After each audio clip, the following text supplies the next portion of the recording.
Jai Shri Caitanya Jaya Nityananda.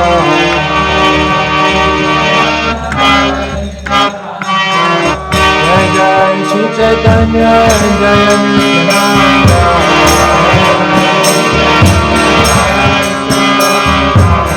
Jai Jai Shri Caitanya Jaya Nityananda.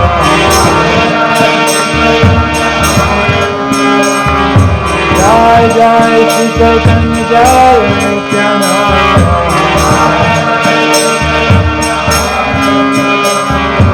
Jaya Caitanya Jaya Gaura Bhakta-vrinda. Jaya Caitanya Jaya Gaura Bhakta-vrinda.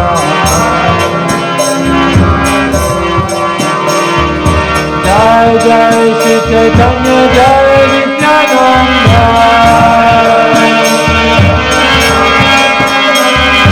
Jai Jai Shri Caitanya Jaya Nityananda.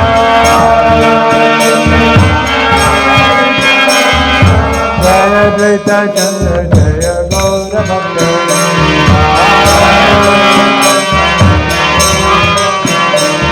Jaya Advaita Chandra Jaya Gaura Bhakta-vrinda.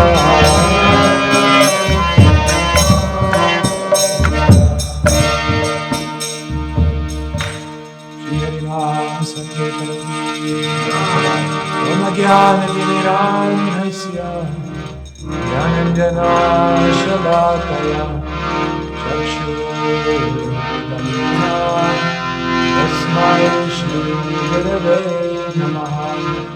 Shri Chaitanya Manobhishtam Stapitam Yena Bhutale Swayam Rupa Kadamaya Dadati Swapadantikam Vandeham Shri Guru Shri Yuta Padakamalam Shri Guru Vaishnavamscha Shri Rupam Sagrajatam Sahagana Raghunatham Tam Sajivam Sadvaitam Savadutam Vijana Sahitam Krishna Chaitanya Devam Shri Radha Krishna Padam Sagana Lalita Shri Shakandikamsha Hare Krishna Karuna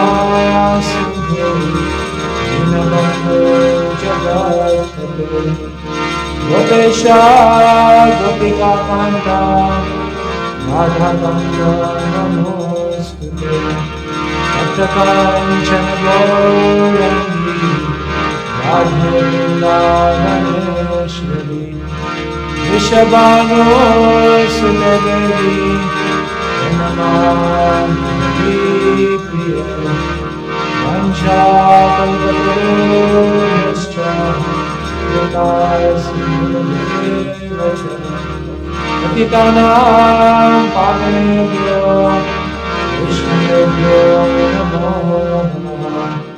Shri Krishna Chaitanya Nityananda Shri Advaita Gadadhara Shivasati Gaura Bhakta-vrinda. Hare Krishna Krishna Krishna Hare Hare Hare Rama Hare Rama Rama Rama Hare Hare. Shri Chaitanya Charitamrita ki jai.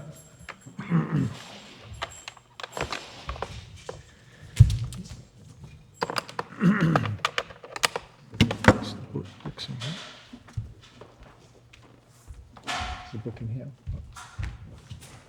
Si, si.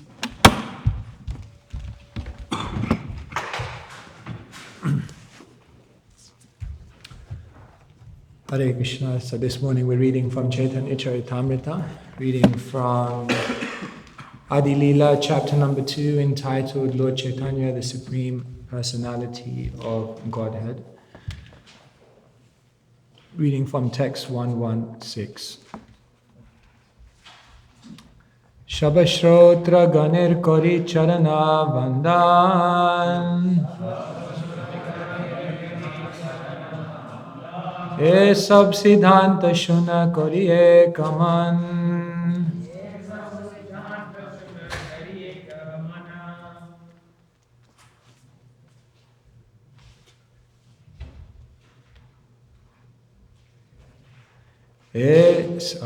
Sabashrota ganir kori charana vandan E sab siddhanta shune koriye kaman Sabashrota ganir kori charana vandan E sab siddhanta shuna koriye kaman Sabha Shrota Ganir Kori Charana Vandan E Sabha Siddhanta Shuna Koriye Kaman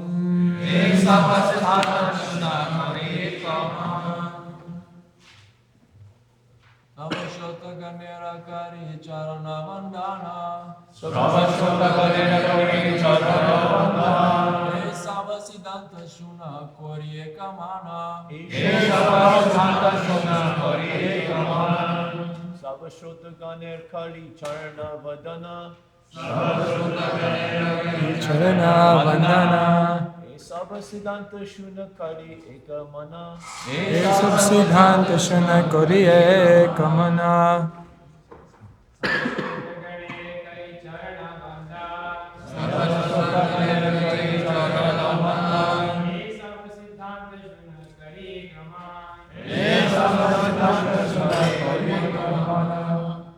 Sabashrota Ganera Kari Charana Vandan Sabashota Ganira Kari Charana Vandana E Sabasiddhanta Shuna Kari Ekaman Sabasiddhanta Shuna Koriye Kamana Sabashota Ganira Kori Charana Vandan Sabashota Ganir Kori Charana Vandan Sabasiddhanta Shuna Koriye Kaman E Sab Siddhanta Shuna Koriye Kaman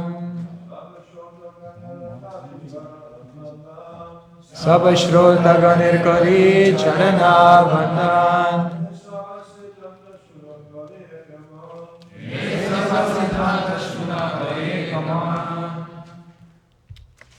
Mataji's.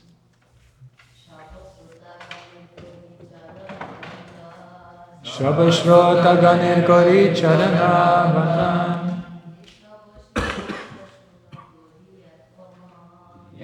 Sab Siddhanta Shuna Koriye Kaman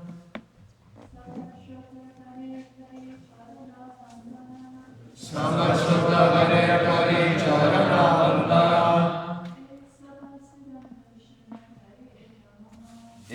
Sabasiddhanta Shuna Koriye Kamana Sabha all Shrota Ganir of the hearers Kari I do Charana to the lotus feet Vandana praying Hey these Sabha all Siddhanta conclusions Shuna please hear Kori making Eka one Mana mind. Translation and purport by His Divine Grace Shlesi Bhaktivedanta Swami Srila Prabhupada Ki. Translation. I offer my obeisances unto the feet of all who hear or read this discourse. Kindly hear with attention the conclusion of all these statements. Purport. Prostrating himself at the feet of his readers, the author of Sri Caitanya Caritamrita entreats them in all humility to hear with rapt attention these conclusive arguments regarding the absolute truth. One should not fail to hear such arguments, for only by such knowledge can one perfectly know Krishna. Srila Prabhupada ki. So here Krishnadas Kaviraj Goswami is doing something very, very beautiful. He's offering his obeisances, he's offering his respects, he's offering his deep gratitude in all humility to those who are listening to what he's written.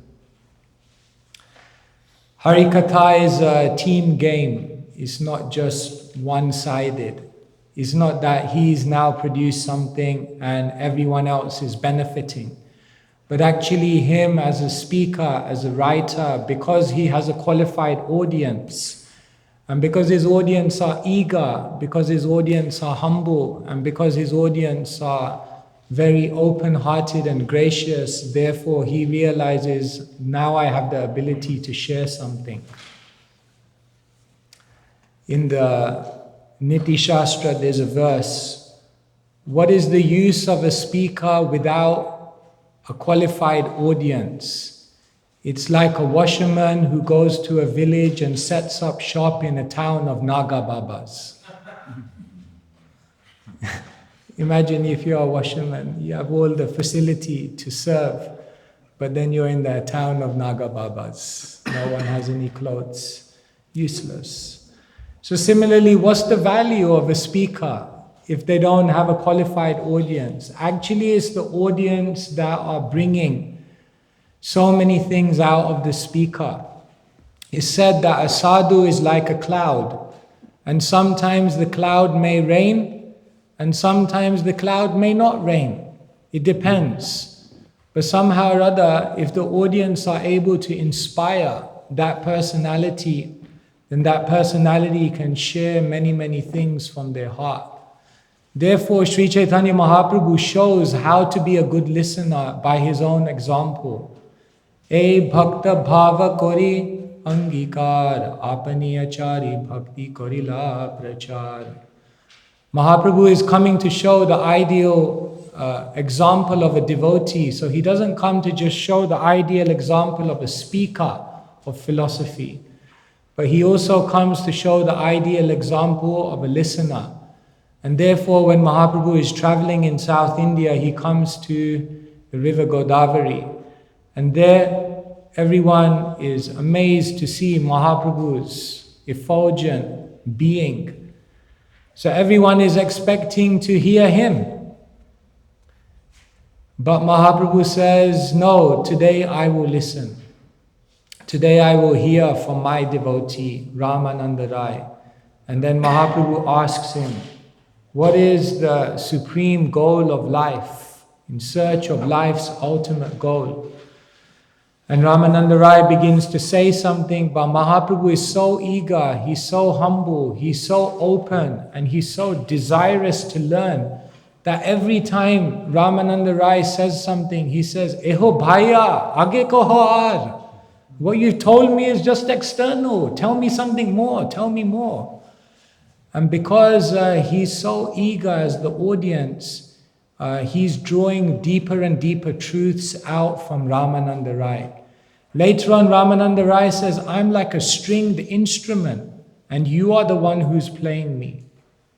It's you are the one who's playing me. And then Mahaprabhu looks at Ramananda Rai and he says, Ami eka batul, tumi dvitiya batul, ata eva amai tomai hoya samatul.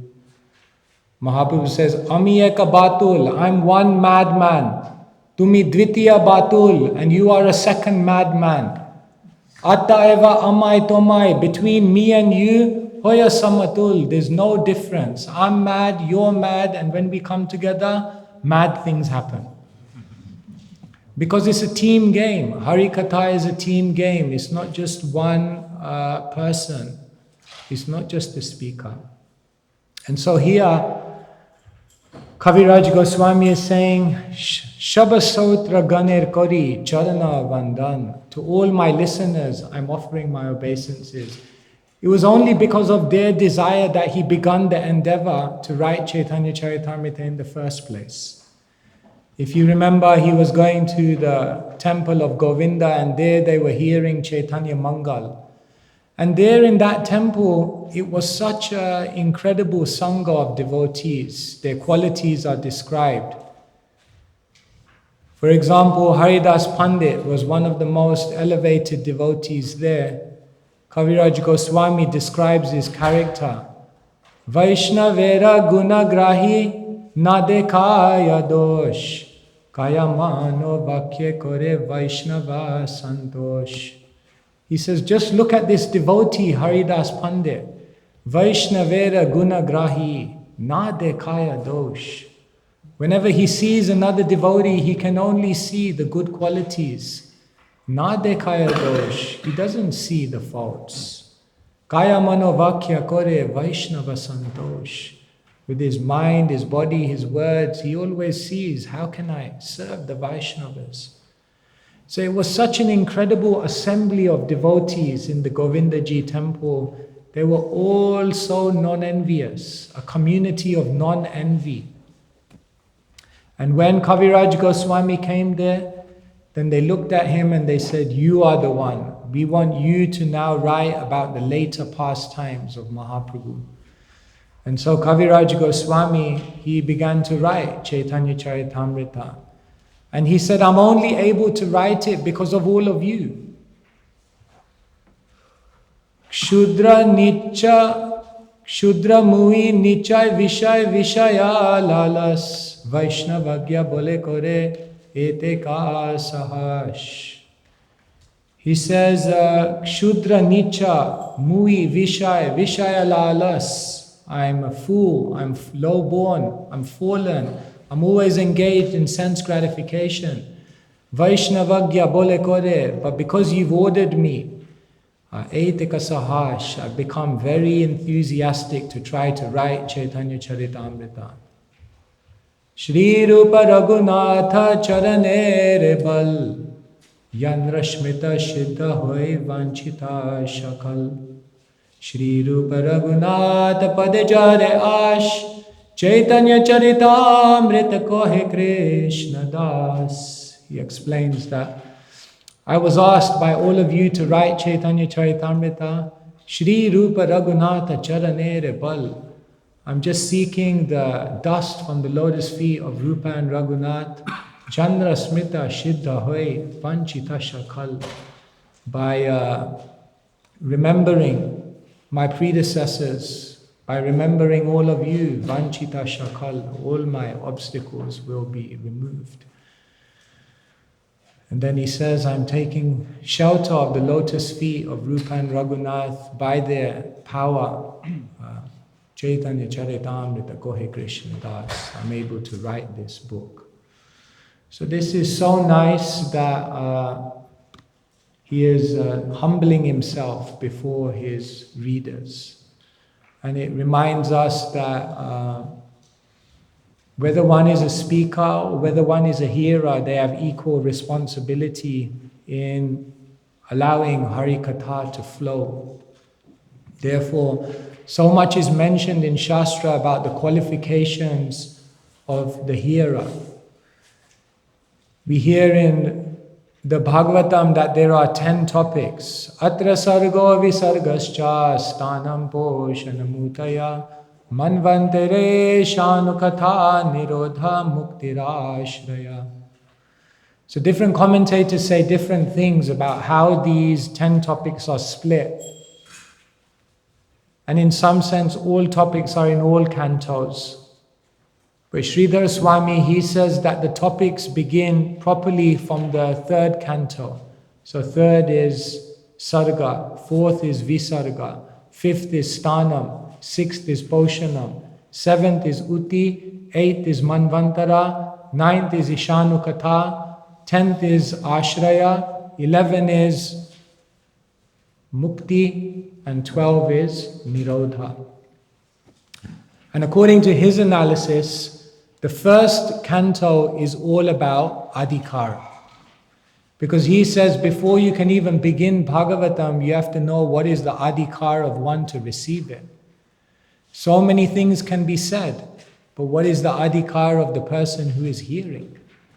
Otherwise, Bahu Janma Kodi Jari Shravana Kirtan Tabutana Paye Krishna Pade Prema Dhan. Bahu Janma Kore Jadi Shravana Kirtan. Otherwise, you can hear, as they say in English, till the cows come home. Life after life.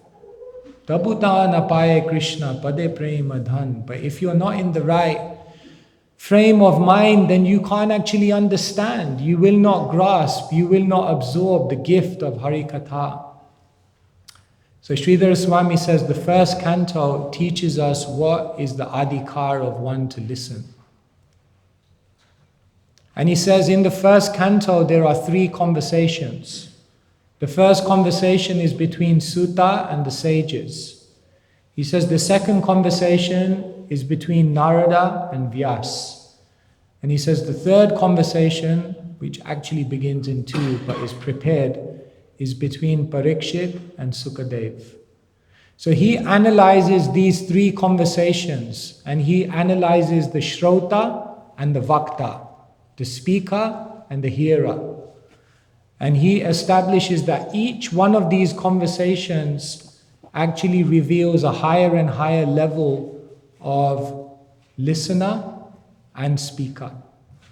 And he says Parikshit represents the highest grade of listener because he's listening with desperation. He's listening with an eagerness to understand.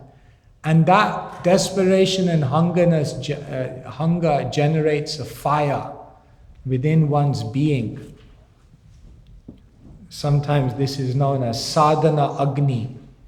One's ability to the fire within them which allows them to digest the power of the spiritual process. And so even there's one famous Christian writer. He says, my whole life I was giving discourses, and now I realize I was giving so many answers to people who weren't asking the question. And therefore, he said, practically I gave so many sermons and people accepted so many things that I said, but practically the knowledge didn't go very deep into their consciousness because they weren't asking the question. And he said, nowadays, I think rather than giving people answers, what I really need to do is just get people to start asking questions. Because unless the listener is asking questions, unless the listener is eager, unless the listener is really open, they may receive so much, but they can't benefit from it practically. So it's very beautiful here that Kaviraj Goswami is taking the time to glorify the people that he's serving. It's a very beautiful thing. It's said that the Goswamis, when they wrote books, they were not writing to be published. Actually, they were just writing their books to please their friends who were so eager to listen. It's a very beautiful thing, actually. Someone was telling me recently, Kobe Bryant, just to switch the narrative a little bit. After he passed away, they asked his wife, why was he, so many times he played through injuries. He carried on playing even though he had injuries. Why was that? And his wife's answer was amazing, actually. She said, I asked him once, why do you play through injury? Why do you carry on even when you're not well? He said, because I know that some of my fans are out there and they've been saving their money for months and months to buy a ticket to watch me play. And maybe this will be the only time they'll ever see me play. And therefore I go out there even through injury and I play because I don't want to let them down. I thought that was very nice, actually. That yes, you can play for fame, you can play for, accolade, but actually he was playing to please his fans. And in the same way, Krishnadas Kaviraj Goswami, Prabhupada says the Goswamis, they were not writing because they wanted to be famous, or they were just writing because they were like, these people are so eager to hear. I should serve them. So that's very beautiful. In our life, anyone who's ready to accept our service, they are worshipable, actually. Because the people who are ready to accept your service, they are the ones who are making your life meaningful. Because they're giving you a chance to give something. And therefore, the people who allow us to serve them are worshipable. And in that mood, Shabha Shrota Ganer Kari Charana Vandan, he's saying, I'm taking the dust from your feet. Kaviraj Goswami was so moved by the pujaris of Govindaji, and he really had so much appreciation for them, that he was thinking, I should gift them something. What can I give them? So after deep thought, he was thinking what he could offer as a present. So in the end, what he ended up doing was he wrote this beautiful book, Govinda Lilamrit. And he wrote this beautiful book about what Govinda Ji does at every phase of the day. And after writing this beautiful book through his own divine revelation, then he offered it to the pujaris of Govinda Ji, so that while they were worshipping Govinda Ji, they could meditate on what pastimes Govinda Ji was performing in the transcendent realm. And that was his gift to them. It's very beautiful, actually. And it said that after writing that book, Govinda Lilamrit, then he was given the epithet Kaviraj, because they read it and they said, your writing has the power to even melt stone-hearted individuals, and therefore you are the king of poets. So like this, Kaviraj Goswami is really honoring his listeners, and then he is pleading with everyone, "Ei sabha siddhanta shuna kori eka man." Now everyone, you all please listen to Siddhanta, kori eka man, with one mind. It's very difficult to have one mind in today's day and age. They say we were nowhere, and then we advanced and we got somewhere, and then we got into technology and now we're everywhere. But because of technology, we're constantly elsewhere, and therefore practically we're nowhere. This is the advancement of civilization.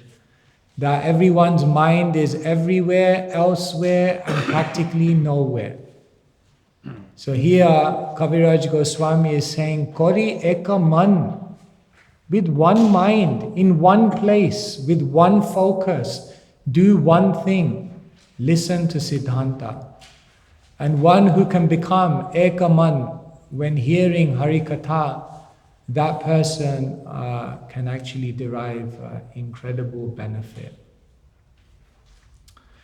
In the Bhagavatam, there's this verse, Prayenal payushaha sabhya kalavasmin yuge jana manda sumanda matayo manda bhagya hi upadrita. This verse is explaining why spiritual life is difficult in Kali Yuga. And in the translation, Srila Prabhupada lists all the different qualities. People are lazy, they're misguided, they don't have intelligence, they're unfortunate, and they're always disturbed. In the commentary to this verse, Sarartha Darshini commentary by Vishwanath Chakravarti Thakur, he gives an interesting illumination. He says there is a progression here. He says the first problem for people in Kali Yuga is Alpa Ayusha, they don't have a long life. So it's very difficult. You don't have a long life. But then Vishwanath says, but even if they have a long life, the next problem is manda, they're lazy. So even if tomorrow you have all the time in the world, the next problem is we're lazy, so we don't utilize the time. But then he says the next problem is, even if you have all the time and you're not lazy, the next problem is sumandamati. We don't have the intelligence. So you can't figure it out. But he says, what you can do is if you can't figure it out, then you can go to someone else who can figure it out for you and hear from someone. But then he says the next problem is manda bhagya. You're unfortunate because when you go to hear from someone, they're the wrong person, so you'll be tricked. But then he says the final nail in the coffin is, imagine you have all the time in the world, you're not lazy, you're unintelligent, but then you go to the right person who can actually tell you the right siddhanta. The final problem is upadruta. When you come in front of that person to listen, you're always disturbed. You're not kori ekaman. The mind is not there. So even if you overcome all the obstacles and you're finally in that point where all we have to do is sit and listen, sabha, siddhanta, shuna, kori ekaman.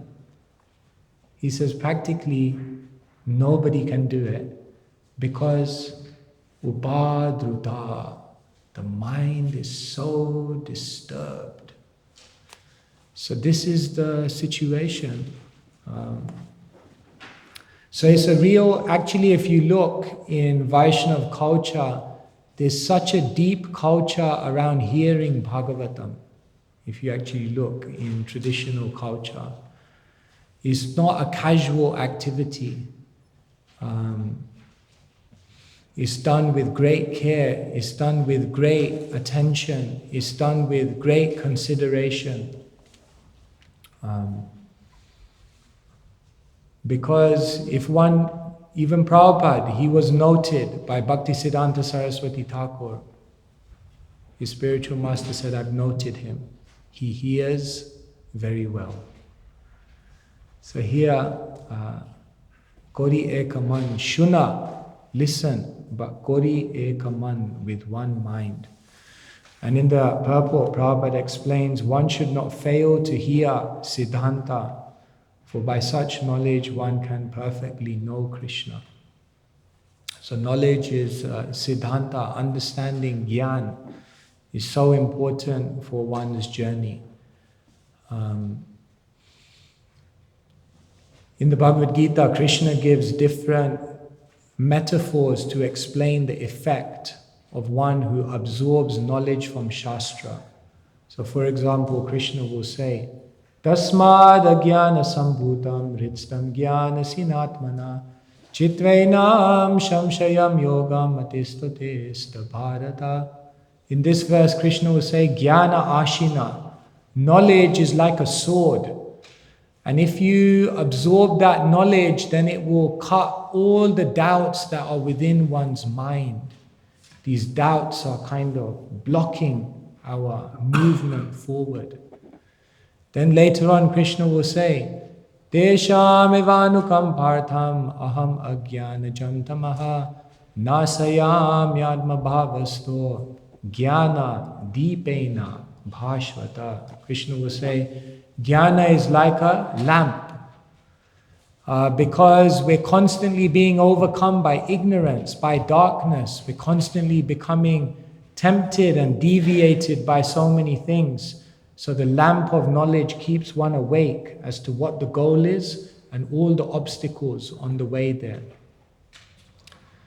Later on, Krishna will say, Apiche dashipapebhyo sarvebhya papakritama sarvam jnana plaveneva vrijinam santarishashi. Krishna will say, knowledge is like a boat, because this world is such a treacherous place. So many waves, so many unexpected occurrences, so many ups and downs. But Krishna says, when you're situated in the boat of knowledge, then none of these things will affect you. And then Krishna says, Yasya sarve samarambha kama sankalpa varjita Gyan Agni Karma Dagdanam Tamahur Pandita Buddha. Krishna was saying knowledge is like a fire, Jnana Agni. Because in this life we're meant to receive so many reactions. But when one learns the lessons that their karma is meant to deliver, when one learns those lessons through knowledge, then Jnana Agni, the Gyan becomes like a Agni, a fire, which burns up those karmic reactions, because there's no need for them to still come into one's life. So like this, Jnana Ashina, knowledge is like a sword. Jnana Plava, knowledge is like a boat. Jnana Deepena, knowledge is like a lamp. Jnana Agni, knowledge is like a fire. Like this, through the Gita, Krishna is giving so many indications about how if one absorbs Siddhanta, if one absorbs Tattva, if one understands Jnana, then their spiritual journey becomes much, much more easy. Because the next verse will tell us, Siddhanta boliye chite nakara alash, iha hoite Krishna lage sudrida manash. Don't be lazy when it comes to understanding Siddhanta. Why? Iha hoite, by doing so, Krishna lage, you fix your mind on Krishna, sudrida manash, and the mind becomes very, very strong. So therefore, what Krishnadas Kaviraj Goswami has done is he's intertwined the Siddhanta of Gaudiya Vaishnavism with the narrations of Sri Chaitanya Mahaprabhu's pastimes. Kaviraj Goswami is a very unique personality because he grew up in Bengal. So he had all of that Bengali culture and he understood all of that. He had that Chaitanya culture that he grew up in. But then later on he was in Vrindavan and there he was trained by the Goswamis. So he had both sides to him. He knew Bengali culture, but at the same time he knew the scholarship of the Vrindavan Goswamis. So he was the ideal person to intertwine the Siddhanta of Gaudiya Vaishnavism with the narrations of Sri Chaitanya Mahaprabhu's pastimes. And so therefore Chaitanya Caritamrita is called the final word. It's very interesting. Usually a book is in Sanskrit and then the commentaries are in the vernacular language, the local language. Chaitanya Caritamrita is one of the very, very few books which is written in a vernacular language. It's written in Bengali, but then there is a commentary in Sanskrit.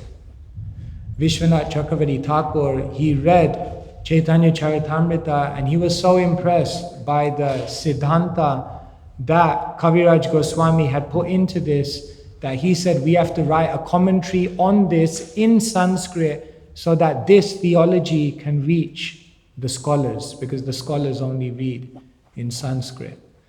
And therefore this is the glory of how Chaitanya Caritamrita is so powerful. So here in this verse, very, very beautiful, Kaviraj Goswami is saying, Sabashrauta Ganer Kori Charana Vandan. I'm offering my respects to all of my listeners, to all of my readers. It is by their inspiration, it is by their eagerness and enthusiasm that I'm able to say anything. And then he is declaring to the world, Ei Sabasiddhanta Shuna Kori Ekaman. Don't be lazy now. Try to understand all of the Siddhanta and to really understand it, to really grasp it, to really receive Harikatha in the deepest place in one's being. Kori Eka Man. The mind must be in one place. Because if the mind isn't in one place, Bahu Janma, Kori Jadi, Shravana Kirtan, Tabuta Napaye Krishna, Pade Prema Dhan. It could take a long, long time. It could take many, many lifetimes, and still one may not receive the real fruit.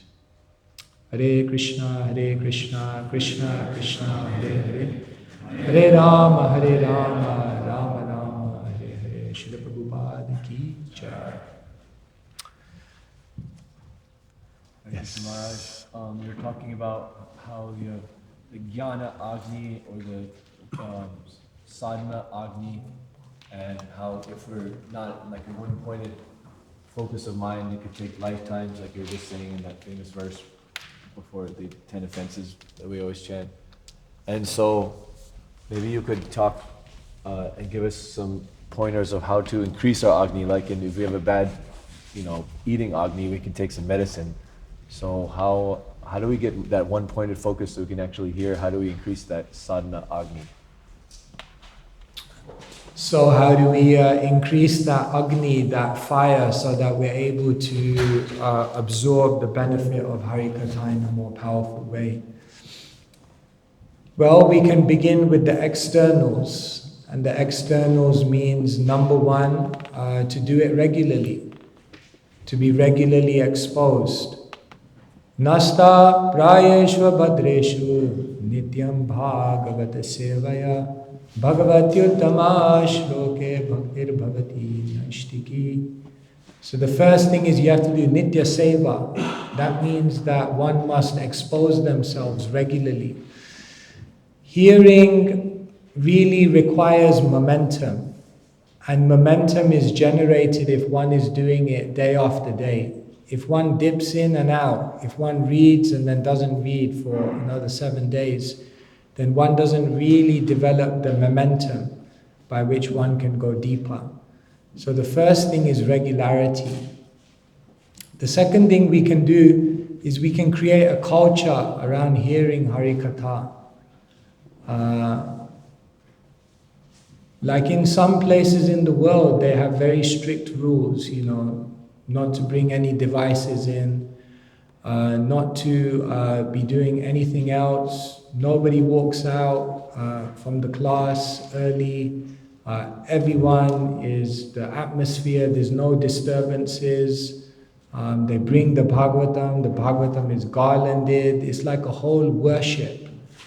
So anyway, we may do this or not do this, but the point is we create a culture around hearing. Like I remember once being in a temple and someone was like literally sitting here, like right in front of me. So it was like if you're from the Western world, then you need a bit of personal space, a little bit intense, But I have to say, on both sides, like on the side of a speaker, if someone's like right there, you're like, my God, this person's eager. I better say something, sensible here, I don't want to let them down. And from their side, if you're right in front of the speaker like that, you're not really going to space out.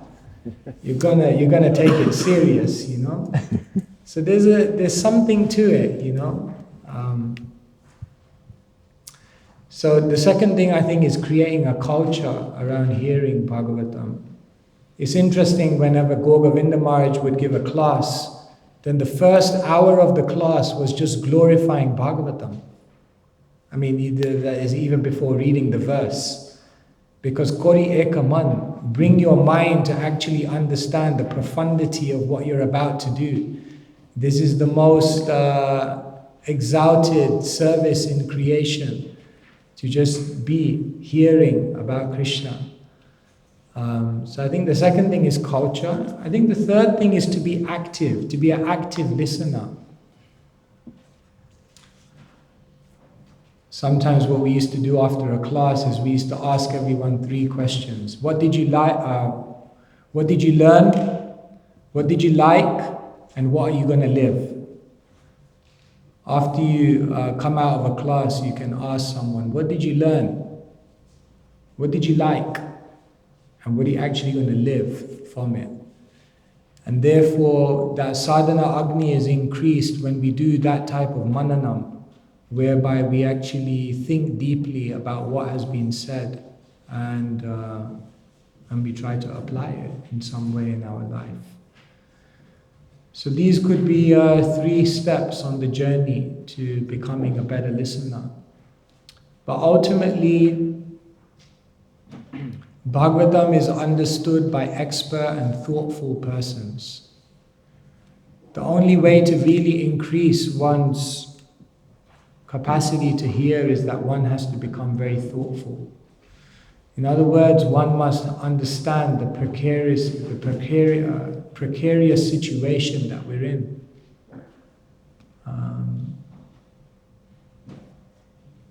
Parikshit could do it because he understood he was in a precarious situation. Arjun could do it because he understood, I'm in a precarious situation. And only when one becomes thoughtful to understand that Kamala Dala Jala Jivana Dala Mala, my life is like a drop of water and it's just, it's on the leaf, and at any moment it could just go. So when one has that kind of thoughtfulness, when one is really asking questions, like that person said. Nowadays in my sermons, I'm not going to give people so many answers. First, what I'm going to do is get them questioning. Because if they're not questioning, I can give them all the answers in the world and it will go an inch deep. It doesn't really go that deep, because easily won knowledge doesn't necessarily transform the heart. Therefore, that's why even the questions is very interesting, that in the Bhagavatam you see the speaker always glorifies the questions. Munayo saduprishtoham bhavadbir lokamangalam yatkrita krishna samprashno yenatma suprasidati. Sutta is hearing the questions of the sages and he's like, your questions are amazing. Because when someone says a question, you learn so many things about that person. You learn about their eagerness, you learn about their knowledge, you learn about their character, you learn about their humility. And when you learn all of those things, then naturally you want to give more. So, yeah, like this. So anyway, some thoughts.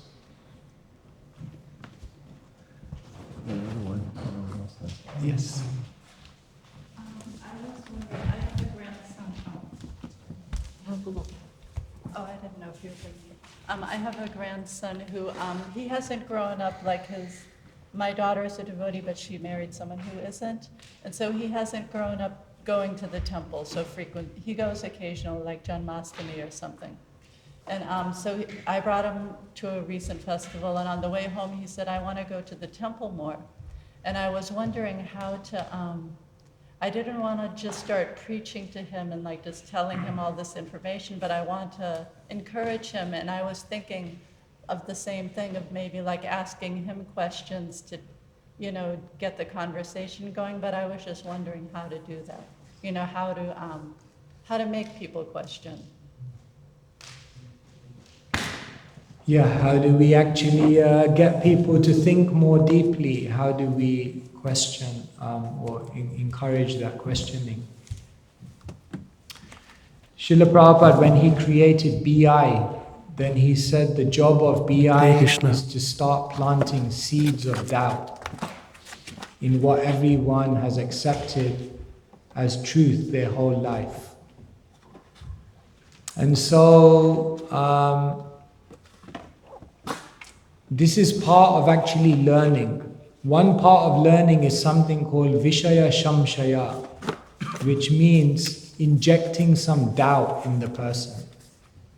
In other words, before we tell them what our philosophy is, what we do is we talk about their philosophy, their worldview, their situation, and start getting to them to question and examine what they're doing. What we believe we'll talk about later. But let's look at your life. And so, in expert ways, one has to try, you know, that's why if you look at a lot of Srila Prabhupada's teachings, what he's doing is he's getting people to question their material goals, their material aspirations, their material measures of success. And as people begin to question that, then they begin to realize that, my God, like maybe there's more that I'm missing somewhere along the line. So I think it's like that, to see, open a conversation about someone, what their hopes, what their dreams are, where are they going, why are they going in the place that they're going, and help them to think more deeply about why they've chosen the life that they've chosen. And on that basis, oftentimes people will begin asking questions.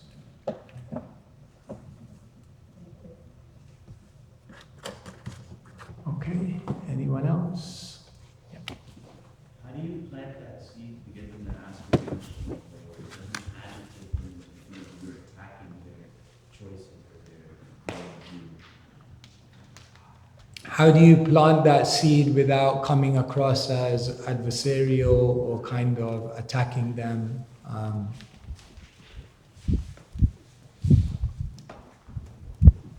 Of course, there are different ways to do it. Sometimes what we do is we talk about our life. And we talk about our life and what got us questioning and where we realized we were going wrong. And sometimes just by hearing about your life and what you're doing and where you went wrong, people are kind of like, I think I'm doing the same thing. But it's done in a non-confrontational way. When Narada wants to teach Prachanya that he's going down the wrong track, then Narada just tells him a story. He tells him the story of Puranjan. And he's like, there was a person and he was living in the city of 9 gates. And then as he begins to explain that story, Prachanya is like, my God, this guy sounds like me. And Narada circumvented his false ego and his defensiveness by teaching him, but by not teaching him directly. So one can teach through their own example, one can teach through story or analogy. So yeah, different ways one can get people to think about things. You can talk about the world, you can talk about statistics, you can talk about, what's going on in the environment around us, and immediately that could trigger some thoughts in people. So, yes. But sometimes getting them to feel a little bit uncomfortable is good. The job of a preacher is to make the comfortable uncomfortable and the uncomfortable comfortable. That's the job of a preacher. If someone's comfortable, the first thing they have to do is make them uncomfortable. And then once they're feeling that bit of discomfort, then bring them to comfort again, but in a spiritual way. So yes, you have to. Prabhupada was also, he made people feel a little bit uncomfortable. Of course, we have to do it in a measured way. Vajradapi, kathorani, mriduni, kusumadapi, lokataranam chetam shi, konu vigyatum ishvara. The Vaishnava is harder than a thunderbolt and softer than a rose. And they know how to do that. So sometimes through argument, sometimes through charm. The sun and the wind were debating, we need to get this guy to take his jacket off. The wind said, step aside, and the wind just started blowing and blowing and blowing. And as the wind was blowing, the man just tightened up his jacket more and more. And then the sun said, step aside. And then the sun just came out. And as the sun was beaming, and he was kind of getting a little hot, and he was like, okay, maybe I need to take this off. So sometimes you can achieve through charm what you can't achieve through argument. So you need to know when to be softer than a rose and when to use some strong words. Krishna. All right, shall we finish here? Yes, I think so. Shri Caitanya Caritamrita ki jai, Shri Prabhupada ki jai.